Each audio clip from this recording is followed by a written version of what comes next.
Time now for business, and Sandra Fino has joined me in the studio. Hello, Sandra. Hello, Israel. How are you doing? I'm well. Good to see you, and I like your outfit. I'm color blocking. Yeah. It looks lovely. Okay, so before we, at the start of the bulletin, we put out word that there was a large part of the country were without electricity, and we spoke with the Gridco chief executive, who indicated that they were working on it and that power will be restored in the next few hours. He indicated that Kumasi power had been restored to Kumasi. That's good news. We have confirmation on Facebook. I posted on Facebook, and we're getting feedback that power indeed has been restored to Kumasi.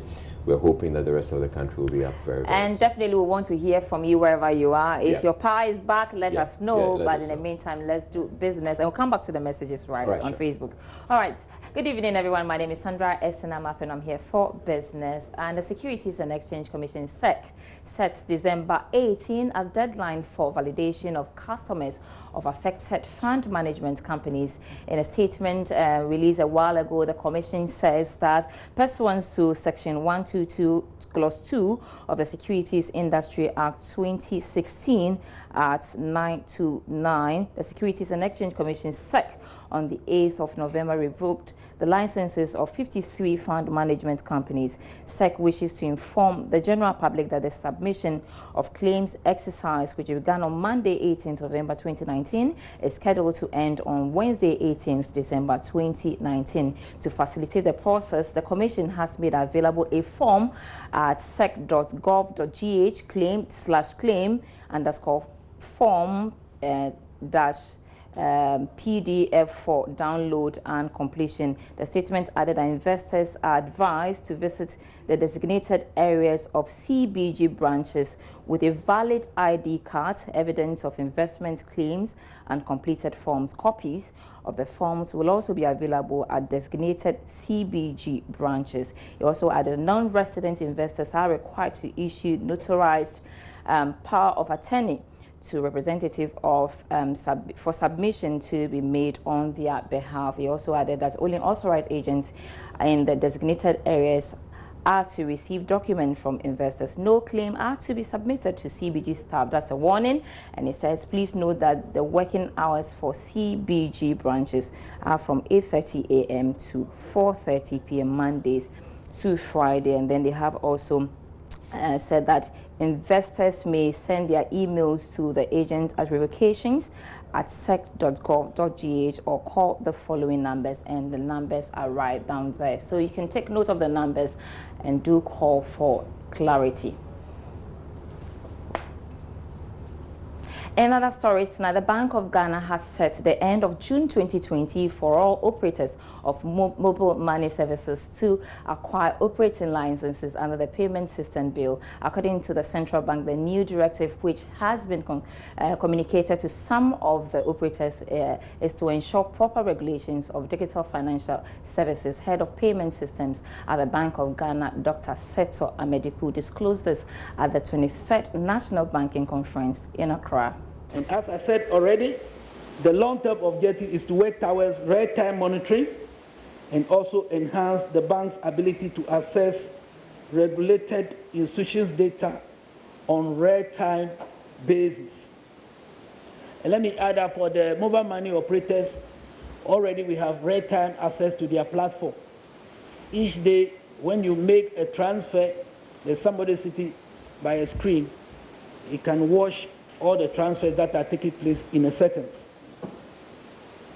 To enhance the regulatory framework of the banking sector for effective digital financial services delivery, the bank facilitated an enactment of new legislation.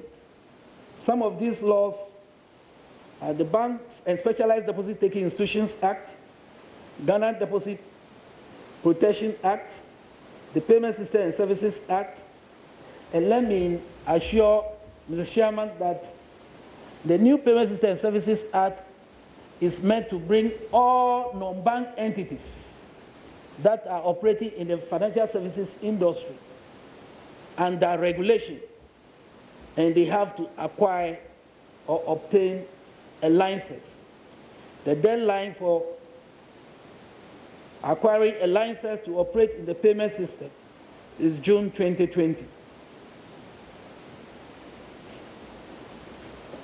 So at 987,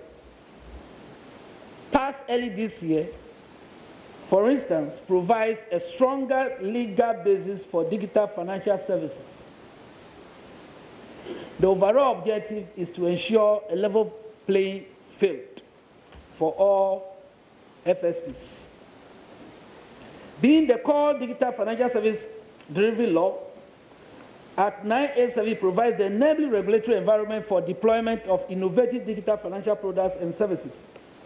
It also allows participation of non-bank entities in the digital financial ecosystem as either electronic money issuers or payment service providers, fintechs, and similar entities that intend to provide payment service within the financial service industry are brought under this regulation.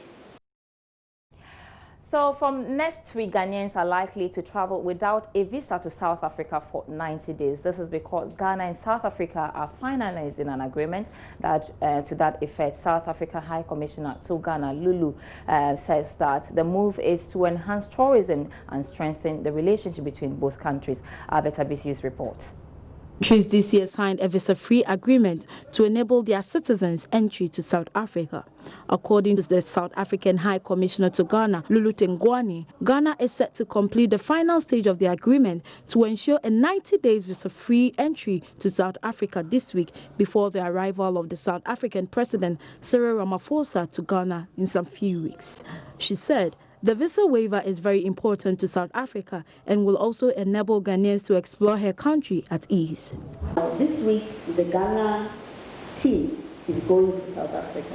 So we're hoping that they will finalize this matter and make sure that by the end of this year, the matter is done, the issue is done and dusted, and we're implementing.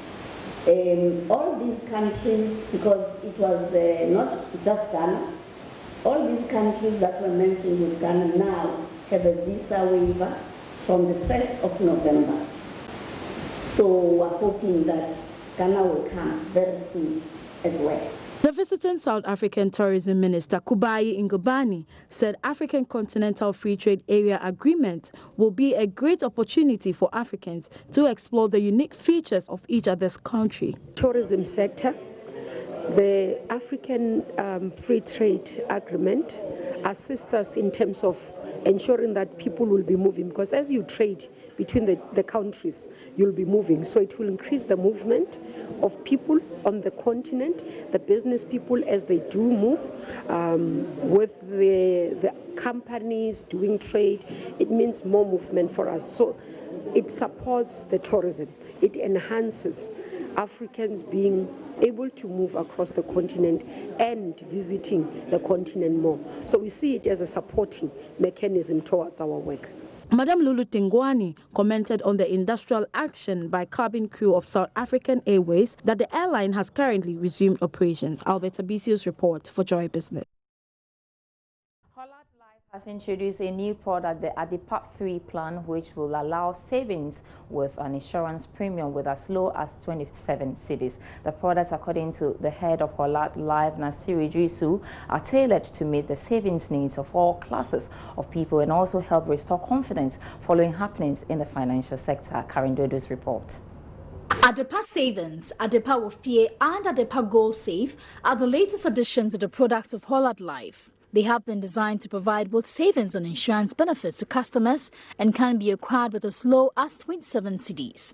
Speaking at the launch, Head of Operations for Hollad Life, Dorothy Salifu, explained that the products will not only help customers meet their savings goals, but also provide them with consultancy services on how best to reach their goals. For a single goal, for example, if a client wishes to raise about 50,000 over the next 5 years towards a goal, Hollad Life will make known to the client the monthly premium contributions they need to make starting from today to get that amount in 5 years.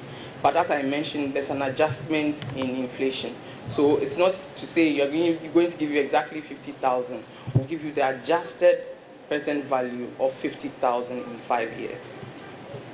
For the multiple goals, if, for example, you want to have, let's say, a certain value, you want 10,000 in 5 years, you're looking at maybe 15,000 in 8 years, and then you're looking at 12,000 in 10 years. We can select all these targets, and then a premium will be calculated for you to get those amounts at those multiple points in time. Meanwhile, head of Life Business Nashiru Idrisu revealed that Hollard Life, after a year of operation, has paid over 33 million cedis in insurance cover claims.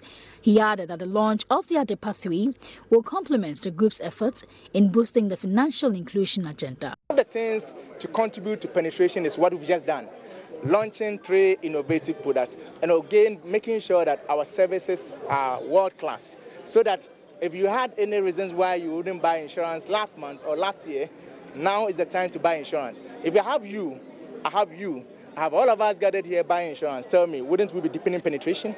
Definitely we'll be deepening penetration. If we're saying that you don't need to have a bank account, all you need, if you have a mobile account, you can buy insurance. Wouldn't we be deepening penetration?